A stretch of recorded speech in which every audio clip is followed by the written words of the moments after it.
Ancient strategy, modern sales, one usable line per episode. Last time, we learned that preparation beats talent, that the work before the meeting is where the real advantage lives. Today, why choosing the wrong battlefield costs more than losing the fight. I spent 2 months working a deal last year. Enterprise client, big revenue potential. I did everything right. Research, relationships, custom proposal. And Lost to an incumbent who'd been there for 5 years. Not because they were better, because they were already inside. I was fighting on the ground. By the end of this episode, you'll know how to recognize the wrong battlefield, before you waste months on it. Here's the mistake I keep making. I see a big opportunity and I chase it, without asking, is this the right fight for me? Is this terrain where I have an advantage? And why don't you ask? Because the opportunity looks too good. Revenue clouds judgment. A big number makes you forget that not every deal is your deal. That's the trap. The size of the prize blinds you to the shape of the field. And on the wrong field, even the best player loses. The shape of the field. Every deal has terrain. Who's already there? What relationships exist? How decisions get made? Where budget sits? If the terrain favors someone else, no amount of skill overcomes that disadvantage. Think about what the wrong battlefield looks like in sales. You're competing on price when your strength is value. You're pitching to the wrong buyer. You're entering a market where the rules were written by someone else. And you can't change the rules mid-game. You can adapt, but adapting on the wrong field is still losing slowly. The smarter move is choosing the right field from the start. So the best salespeople aren't the ones who fight hardest. They're the ones who choose their fights best. Exactly. Effort on the right field multiplies. Effort on the wrong field evaporates. Hold this, we'll connect it. I think about all the deals I've worked where I knew early on that something was off. The fit wasn't right, the timing wasn't right, but I kept going because I'd already invested time. Sunk cost. The time you've spent makes you keep spending. But time spent on the wrong field doesn't get closer to winning. It just gets further from the fields where you would win. Sun Tzu devoted an entire chapter to terrain. He classified 6 types of ground: accessible, entangling, temporizing, narrow, precipitous, and far. Each type demands a different strategy. 6 types of ground. His point: you cannot fight the same way on every field. On accessible ground, move first. On entangling ground, don't enter unless you can win. On narrow ground, occupy the high pass and wait. So the terrain dictates the strategy, not the other way around. Exactly. A general who ignores terrain loses, even with a superior army. In sales, a representative who ignores deal terrain loses, even with a superior product. The field shapes the outcome more than the fighter. So how do I recognize the wrong battlefield? 3 signals. Each one is easy to spot, if you're honest with yourself. First, you're competing on someone else's terms. If the evaluation criteria favor the incumbent, if the RFP was written around their solution, you're on the ground. You can fight, but you're fighting uphill. Second, the decision maker doesn't know you exist. You're talking to an influencer, maybe a champion, but the person who signs, they've never heard your name. On that field, you're invisible, and invisible players don't win. And third, your strength doesn't match their need.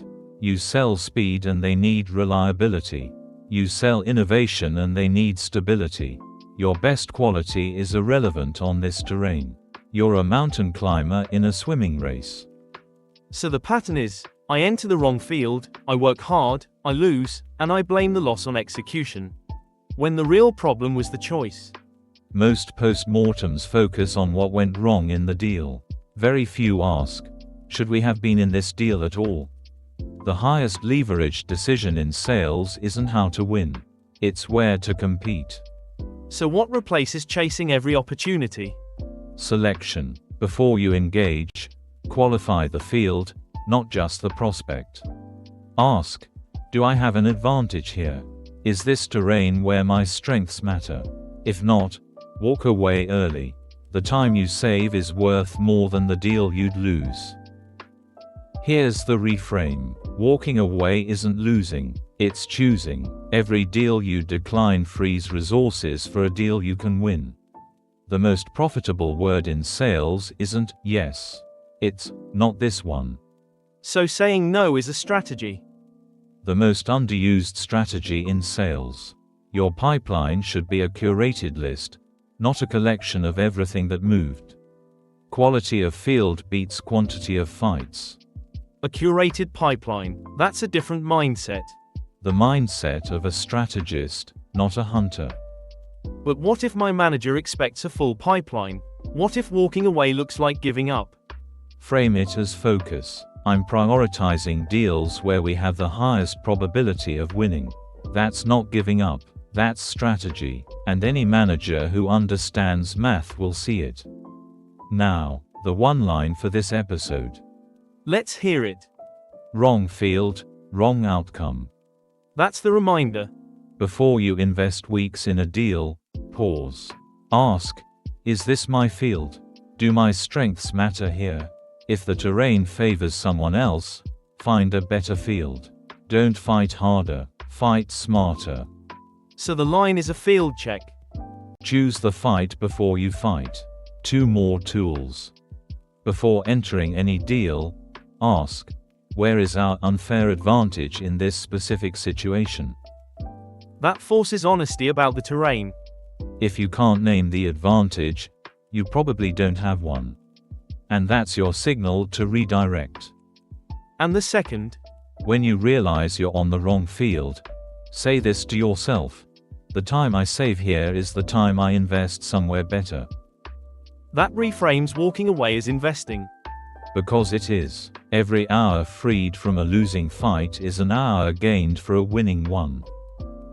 3 tools. One that names the principle, wrong field, wrong outcome. One that checks the terrain, where is our advantage here? And one that reframes exit, the time saved is time invested elsewhere. All protecting the same thing, your most limited resource, time. Let's lock them in. Here's my takeaway: not every opportunity is my opportunity. The field shapes the outcome more than the effort. Before I engage, I need to qualify the terrain, not just the prospect. Keep going. Sun Tzu devoted a whole chapter to terrain because the ground decides the strategy. In sales, the deal's terrain decides the outcome. Choose the right field and effort multiplies. Choose the wrong one and effort evaporates. The principle, where you compete matters more than how hard you compete. Drill zone. Come back here before you add a new deal to your pipeline. A big opportunity lands on your desk. High revenue. Your instinct says go after it. What do you tell yourself? Wrong field, wrong outcome. Again, like you've already decided to choose, not chase. Wrong field, wrong outcome. Good. Now the terrain check. Where is our unfair advantage in this situation? And the exit reframe. The time I save here is time I invest somewhere better. The sequence. Opportunity appears. First, internal reset, wrong field, wrong outcome. Second, check the terrain, where's our advantage? Third, decide, engage or redirect. Invest time where it multiplies. Reset, check, decide, invest wisely. This week's test. Look at your current pipeline. Find one deal where the terrain doesn't favor you. Instead of working harder on it, redirect that energy to a deal where you have a real advantage. Drop 1, focus 1. That's all. Watch what happens when effort meets the right field. Which tool should I try first? Whichever fits your pipeline. A. Wrong field, wrong outcome. B. Where's our advantage here? Or C. Time saved is time invested. Drop your pick in the comments. I read every one. What's next? When timing matters more than price, and why arriving at the right moment beats having the best offer. Same calm tone, one usable line. Ancient strategy, modern sales, one usable line per episode.